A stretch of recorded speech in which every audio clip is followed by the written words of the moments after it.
Langsung aja tanyakan ke Dokter Binsar Martin Sinaga. Silakan dokter. Ya, selamat malam ya pembaca Tribun dan Warta Kota. Ya, hari ini kita akan bicara tentang yang namanya manfaat sunat ya. Sebetulnya kalau saya bilang redaksinya tuh bukan untuk pria saja, Mbak Ari. Bukan artinya tertulis bukan untuk pria, tapi mungkin untuk kehidupan seksual ya. Jadi karena yang kita soroti adalah dalam hal kita talk show malam ini kan kehidupan seksual ya pria wanita. Nah memang kita tahu bahwa proses khitan itu adalah atau sunat itu adalah kulit yang namanya bahasa kedokteran tuh preputium penis. Jadi kulit yang menutupi gland penis, kulit yang menutupi kepala penis itu dipotong, dibuang ya. Nah, sehingga kepala itu muncul dan tidak tertutup ya.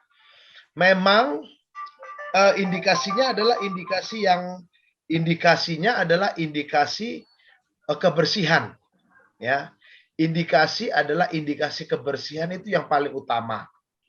Indikasi di mana begitu kulit itu dipotong sehingga leher daripada penis itu tidak menyimpan kotoran atau dalam bahasa kedokteran itu smegma ya, smegma. Jadi itu sebetulnya tujuan utama daripada khitan atau namanya sunat ya dari penis.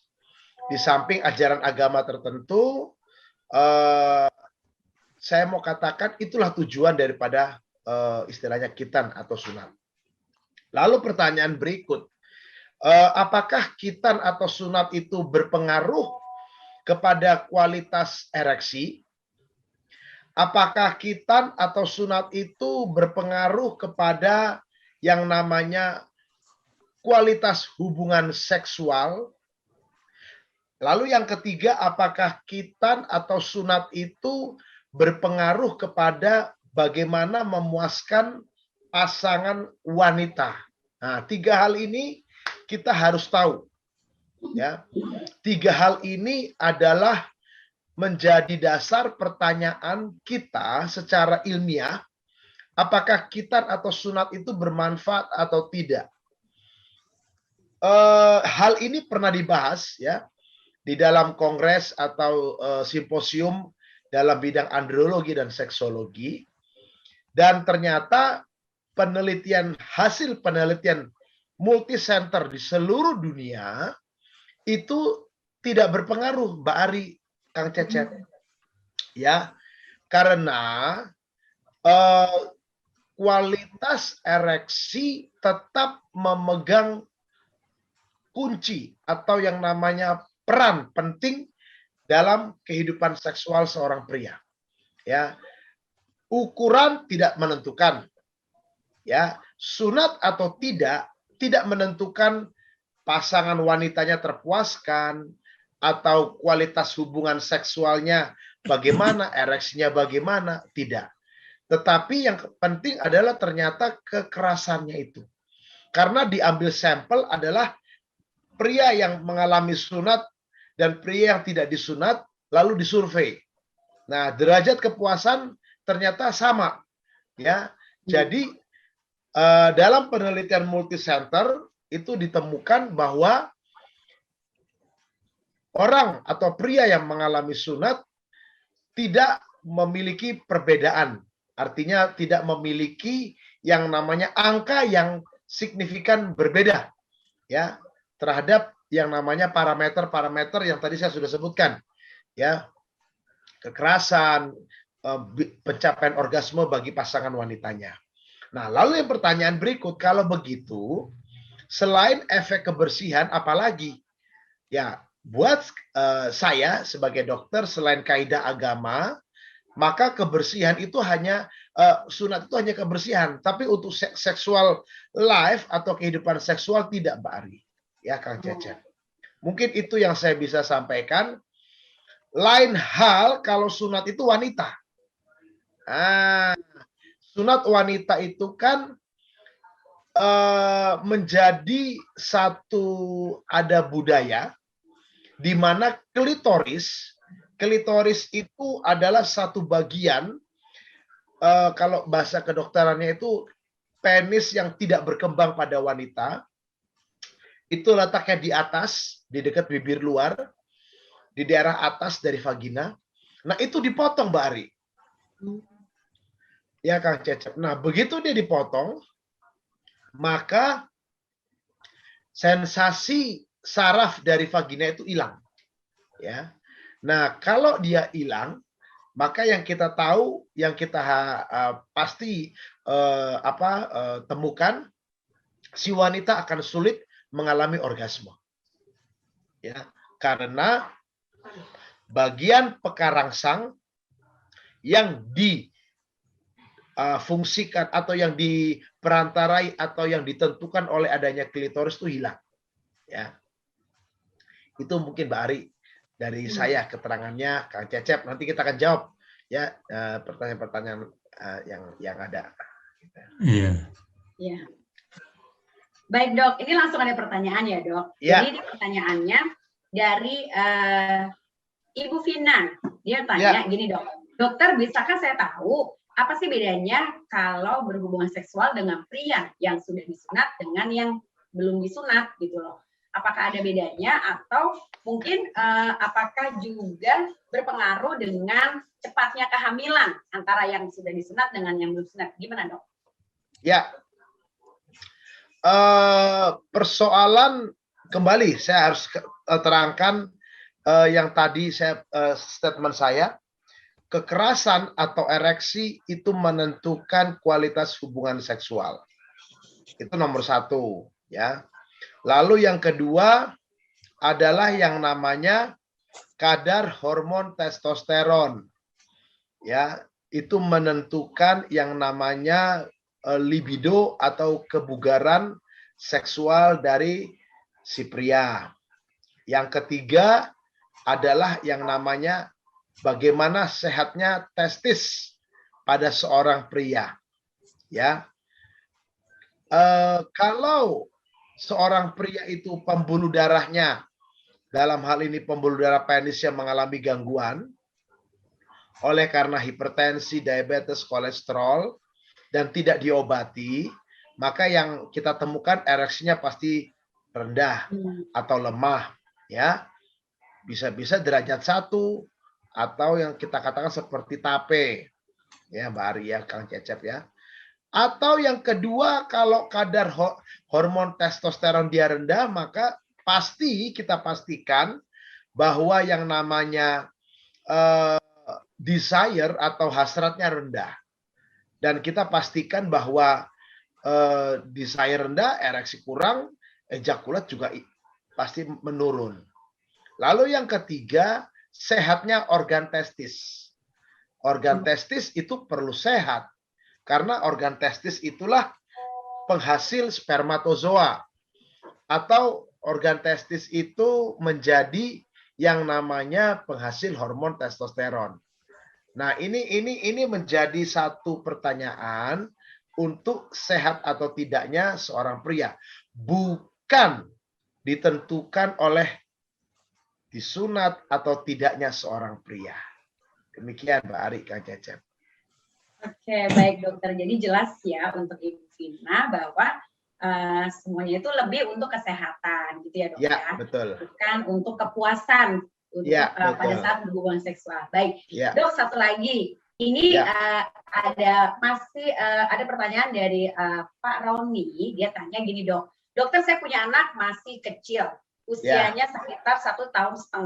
Nah, istri saya kebetulan menganut paham yang budayanya dia sunat sedari lahir atau sedini mungkin. Padahal kalau di daerah saya, di budaya saya, sunat itu dilakukan ketika umur menjelang sekitar umur 12-an tahun.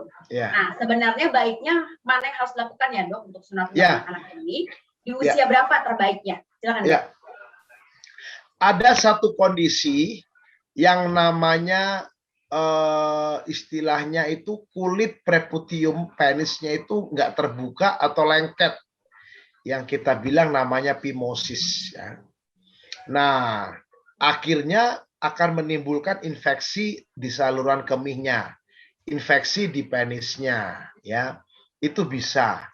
Nah, kalau demikian, maka biasanya dokter akan menyarankan untuk segera dikitan supaya tidak menimbulkan gejala sakit atau infeksi saluran kemih.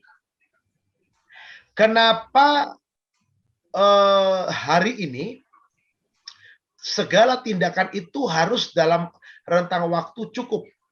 Contoh, operasi untuk menurunkan testis dari perut, misalnya kalau testisnya nggak turun di dalam kantong zakar, itu harus di atas 5 tahun kita kerjakan.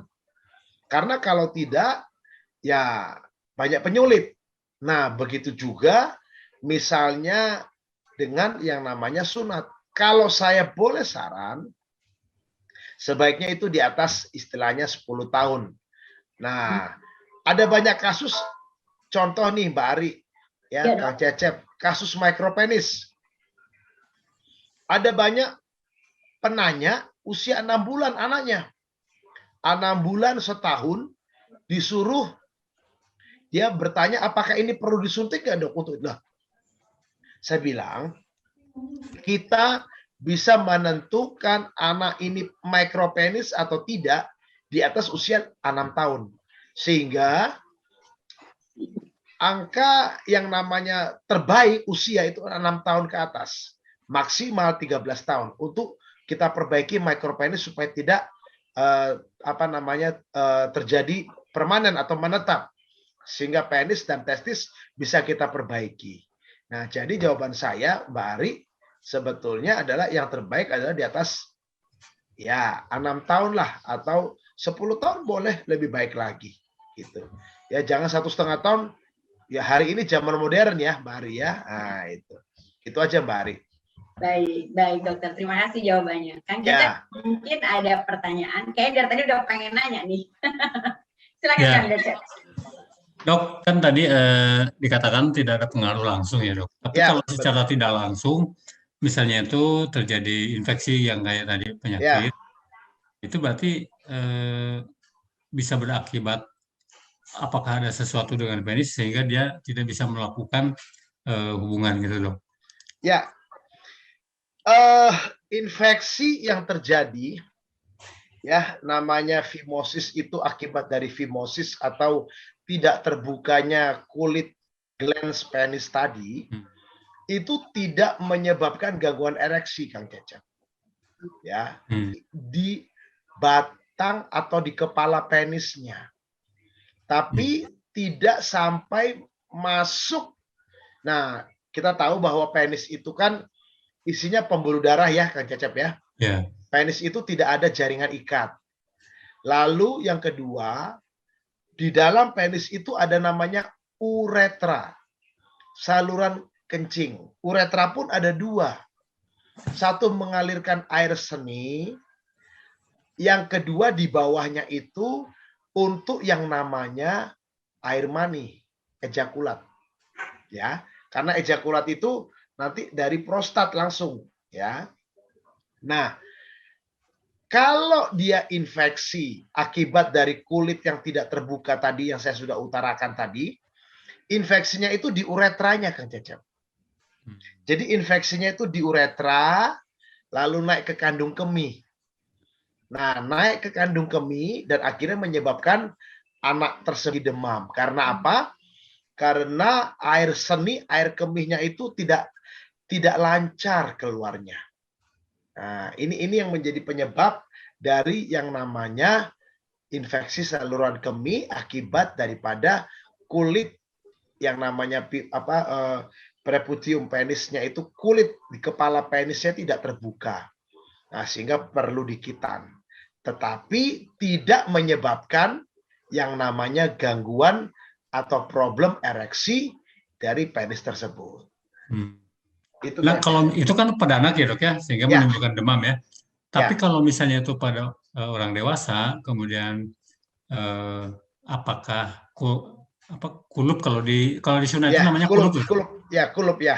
Apakah kulup itu kemudian tidak menimbulkan penyakit luar misalnya itu kalau kotor ya? Ya. Kemudian kalau kotor misalnya itu di penis bisa menular ke pasangannya gitu, Dok. Ya. Apakah itu mungkin nggak? Ya, mungkin saja ya, karena gini Kang Cecep. Kembali tujuannya adalah supaya bersih, smegma tidak ada.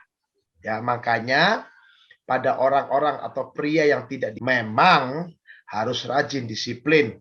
Tetapi yang perlu kita ketahui bahwa adalah memang kalau smegma itu tidak dibersihkan, apalagi yang namanya punya gaya hidup ya multi partner hubungan seksual, sehingga yang namanya penyakit menular seksual itu mungkin saja bisa terkena, bisa saja Kang Cecep menularkan kepada pasangannya.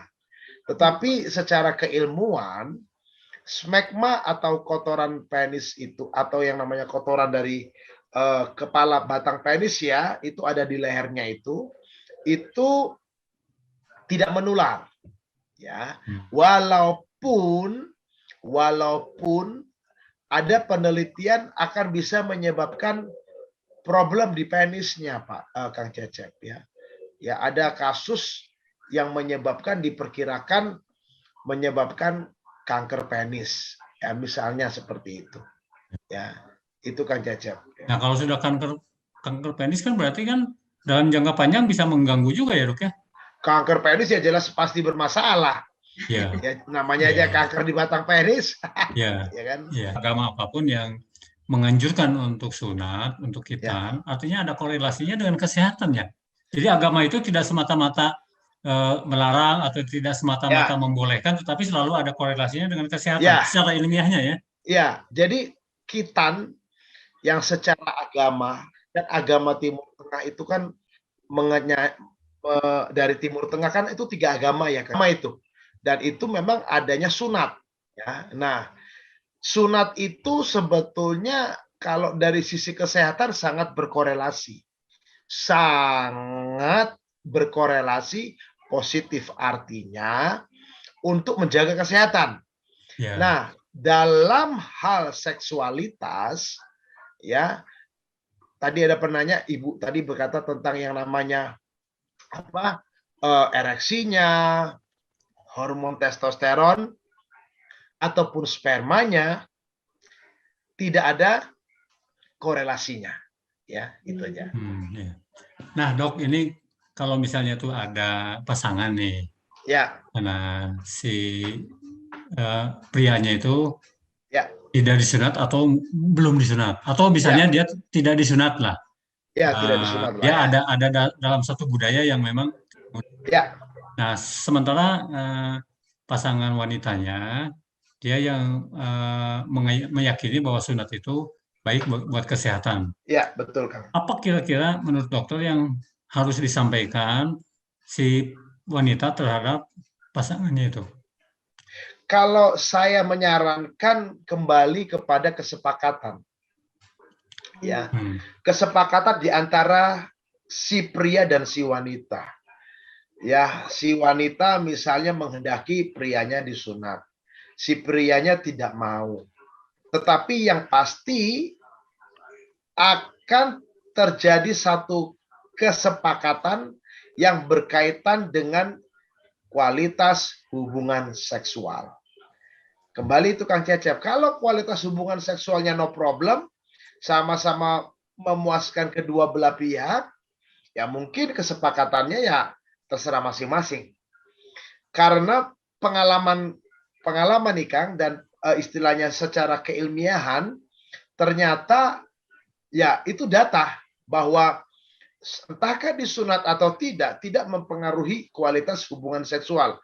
Tidak menjadi satu yang namanya penentu apakah hubungan seksual tersebut memuaskan atau tidak. Hanya ereksi, kualitas ereksi lah yang menentukan seksual, ya. Ereksi hardness score-nya harus di atas derajat 3 ke atas, 3 dan 4. Kalau 1 dan 2 pasti itu sudah terganggu. Gitu Kang Cecep. Ya. Apakah Dok bisa dikatakan begini nggak? Kalau komunikasinya atau kesepakatannya atau katakanlah diskusinya, nah, ini kan diskusinya memerlukan intelektualitas tingkat tinggi, ini kan harus saling pengertian lah. Apakah dalam diskusinya itu tidak perlu menerapkan perspektif agama, tapi kesehatan dan andrologi yang tadi ya? Jadi menghindari menghindari dari perspektif agama. Ya, kalau buat saya kalau ditanya seperti itu, saya berbicara secara keilmiahan. Ya. Saya mau katakan, satu, apakah merasa penting untuk kesehatan? Nah, itu dia. Karena namanya ini juga tetap hak asasi ya, Kang Cecep ya. Ya, betul. Nah, satu, apakah Anda perlu untuk kesehatan? Nah, itu satu. Yang kedua, yang penting kesepakatan suami istri. Ya, kalau memang mereka secara kesepakatan, ya artinya silahkan masing-masing dan tanggung resikonya, silahkan aja, saya bilang begitu ya. Nah, tetapi intinya adalah memang khitan atau sunat penis pada pria itu sangat membantu menjaga kesehatan dari penis tersebut ya. Tetapi tidak menjadi parameter atau penentu dalam kualitas hubungan seksual. Demikian Kang Cecep. Ya, clear Dok. Jadi pembahasan Warta Kota dan Tribuners ini kan jadi jelas sekali apa yang dipaparkan oleh dokter. Kita hanya bisa